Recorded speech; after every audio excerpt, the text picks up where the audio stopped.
Ésaïe, chapitre 25. Ô Éternel, tu es mon Dieu.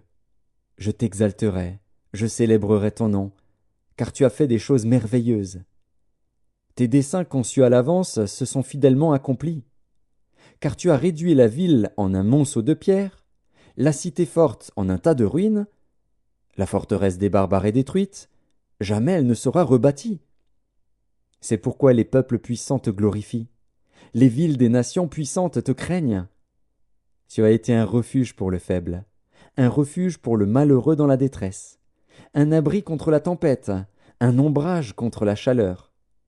Car le souffle des tyrans est comme l'ouragan qui frappe une muraille. Comme tu domptes la chaleur dans une terre brûlante, tu as dompté le tumulte des barbares. Comme la chaleur est étouffée par l'ombre d'un nuage, ainsi ont été étouffés les chants de triomphe des tyrans. L'Éternel des armées prépare à tous les peuples, sur cette montagne, un festin de mets succulents, un festin de vin vieux, de mets succulents, pleins de moelle, de vin vieux, clarifié.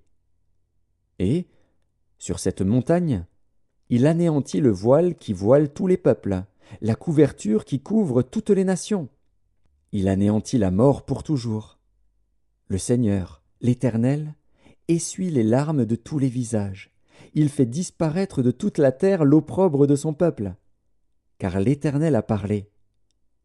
En ce jour, l'on dira, Voici, c'est notre Dieu, en qui nous avons confiance, et c'est lui qui nous sauve. C'est l'Éternel, en qui nous avons confiance. Soyons dans l'allégresse, et réjouissons-nous de son salut.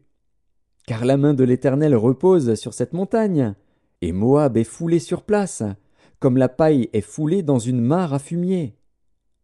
Au milieu de cette mare, il étend ses mains, comme le nageur les étend pour nager. Mais l'Éternel abat son orgueil, et déjoue l'artifice de ses mains. Il renverse, il précipite les fortifications élevées de tes murs, il les fait crouler à terre, jusque dans la poussière.